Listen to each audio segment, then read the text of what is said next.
pasó alguna vez que te preocupaste por algo que no parecía tan grave después de un tiempo, o que te sentiste atrapado en pensamientos repetitivos? Freud diría que esto no es casualidad. Para él, muchas de nuestras tensiones internas pueden convertirse en neurosis. Y hoy te cuento cómo y por qué. Freud definía la neurosis como un conflicto entre el ello y el yo, que no se resuelve bien. Se manifiesta en síntomas como fobias, obsesiones, compulsiones, parálisis y otros trastornos.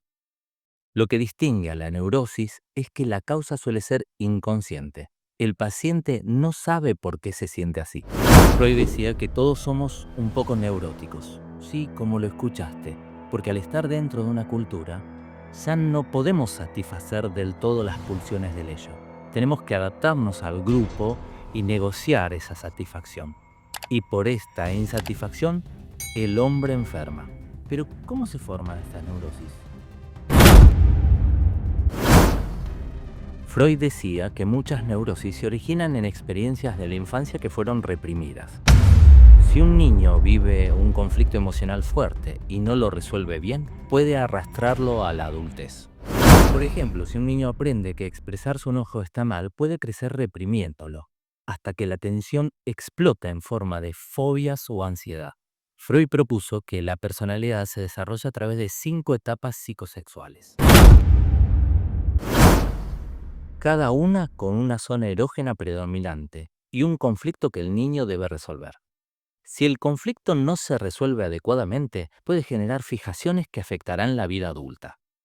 La primera etapa es la oral, de 0 a 1 año más o menos. La zona erógena sería la boca, succión, morder, chupar. El placer viene de la alimentación y del contacto con la madre. La fijación oral, si no se resuelve bien, en la adultez puede manifestarse en dependencia emocional, hábitos orales como morderse las uñas, fumar, comer en exceso. La segunda etapa, la anal, de 1 a 3 años. La zona erógena, el ano, control de esfínteres. El niño experimenta placer en el control de su cuerpo. La fijación anal puede generar 2 tipos de personalidades. Personalidad anal expulsiva, desordenada, impulsiva, caótica, o personalidad anal retentiva, perfeccionista, obsesiva, rígida. La tercera de las etapas es la fálica, de 3 a 6 años. La zona erógena, los genitales. Aparece el complejo de Edipo, esta rivalidad con el padre y atracción por la madre, que ahondaremos un poquito más adelante. El niño debe superar este conflicto identificándose con su padre.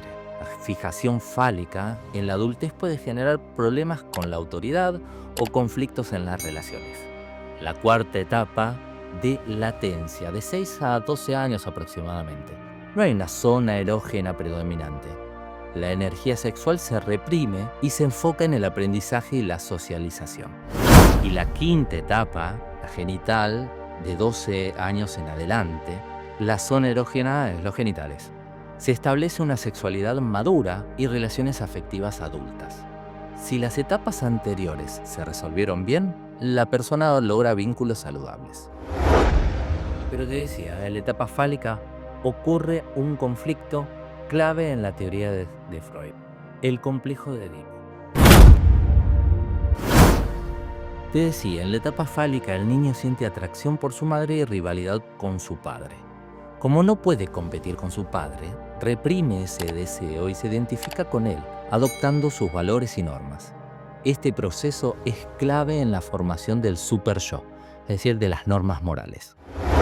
Hay quienes hablan también del complejo de Electra, que no lo menciona Freud, que sería como una versión femenina del complejo de Edipo. Sin embargo, Freud creía que el desarrollo femenino era distinto al masculino, con el concepto de envidia del pene como parte del proceso. Para Freud, los síntomas neuróticos no son aleatorios, son mensajes del inconsciente. Y estos síntomas cumplen una función. Expresan un conflicto interno sin que la persona lo note.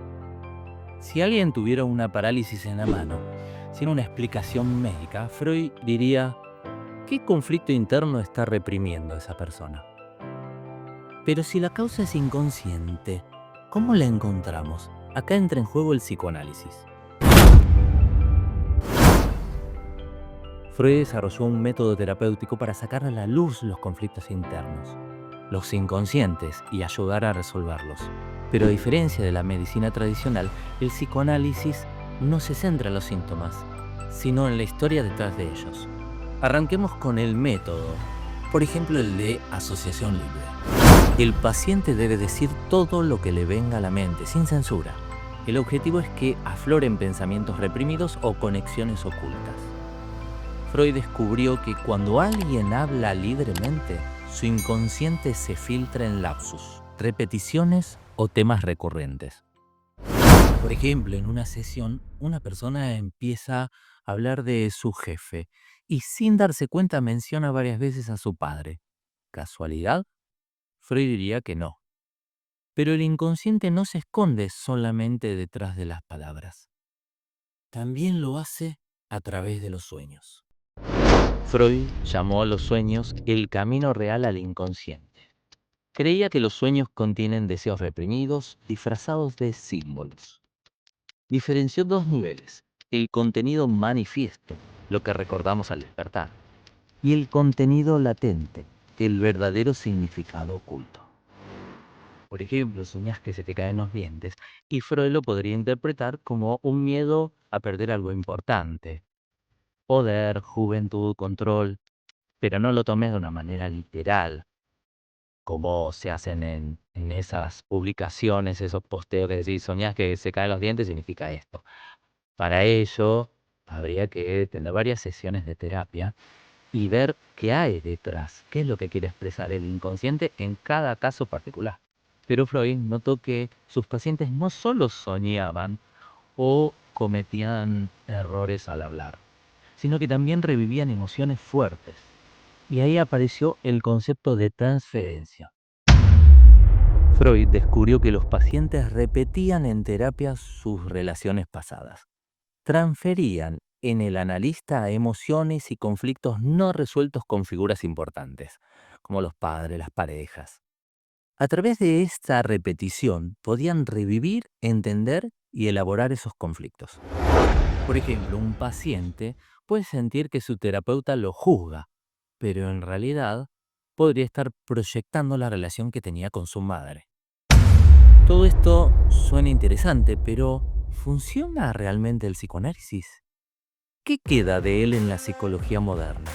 Acuérdate de suscribirte y de darle like, porque en el próximo capítulo vamos a ver a Freud en la actualidad y qué opinan sus críticos y seguidores, es decir, otros pensadores acerca de sus teorías. Nos vemos. Buena semana.